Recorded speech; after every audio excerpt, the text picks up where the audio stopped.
Hi, do you love this mushroom poster as much as I do? This isn't an ad. This is in my house, and I think the mushroom poster is really pretty.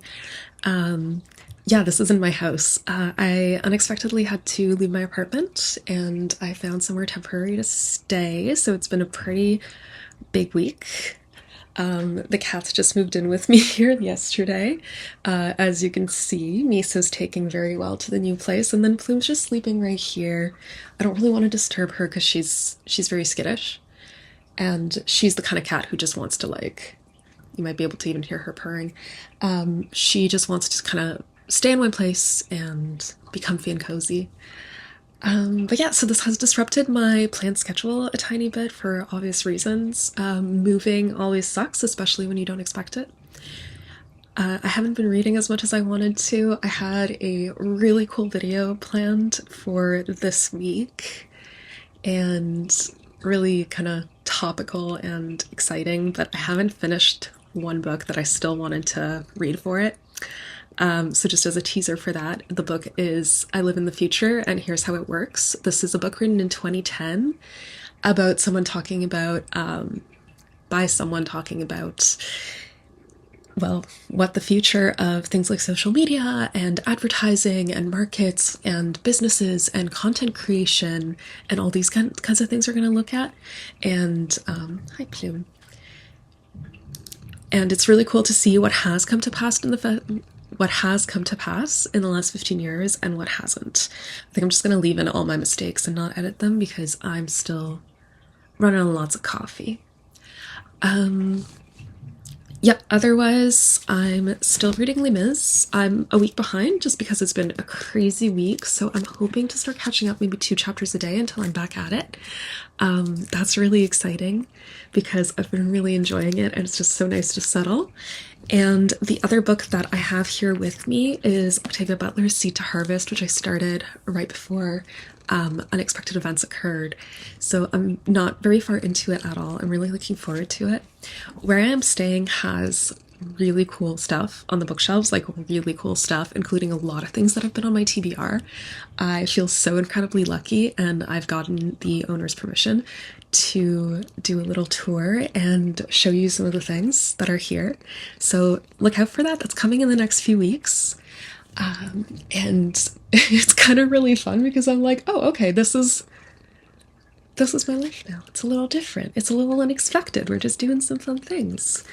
And then the last thing that I started reading is A Liberated Mind.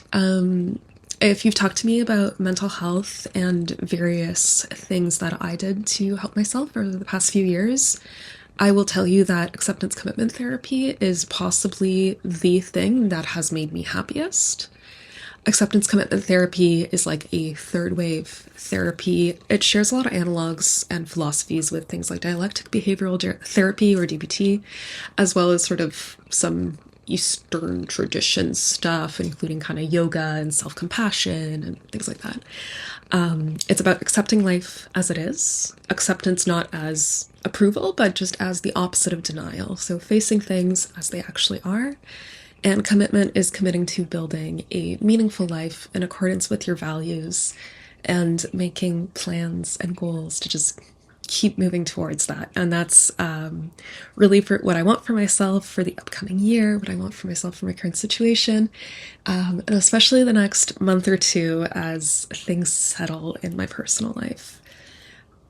Yeah. And I do what I want. In the meantime, though, if you have a moment, I will be putting a few posts in my channel just asking for feedback about how the video quality, both sound and visual, is looking on your end. Just because I was at a friend's and things look fine on my device, like my skin tone looks natural and my volume is like fine at a medium volume. And then I was at my friend's and my skin looked orange on her TV and she had to turn me up to maximum volume and we could still barely hear me. So I want to know how this comes off on your devices. I'm going to be just putting a few polls up about volume and sound quality. I'm sure there's things that could analyze it for you, for me, probably. If you know of any of those tools, please let me know. Okay, so If you hear those sirens in Montreal, whenever there's snow removal, you have to not be parked in that portion of the street parking. And there's these sirens that go off 45 minutes before to be like, hey, move your car or we're towing it. And it's a little bit unpredictable because it depends on the snowfall. We just had like a couple of days of really major snowfall. So I've just been hearing these sirens all day. And then sometimes dogs start barking. My cats aren't used to dogs barking. So they look at me like, what is happening? So that's what that siren is. But yeah, I would really appreciate feedback on the video, especially in the poll, because I like quantified data. But if you have a minute to either share in the comments how the video quality is for you, like, does my skin tone look like a real human skin tone? Is it too cold? It's too warm on your device? How's the volume? How's the clarity of the sound? I record and edit on a MacBook, and I'm editing in Final Cut Pro, and I do try to balance the things so that they look good on my MacBook, but I realize, and they seem to look fine on my phone too, but I realize that that's not true for all devices, so I would really appreciate some feedback. I think that's it. Just, yeah, take care of yourselves. We shall all be well. Everything's gonna be okay. I have decided. There's mushrooms watching over me.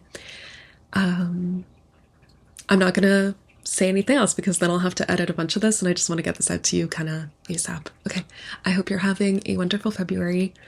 More book talk to come. Goodbye.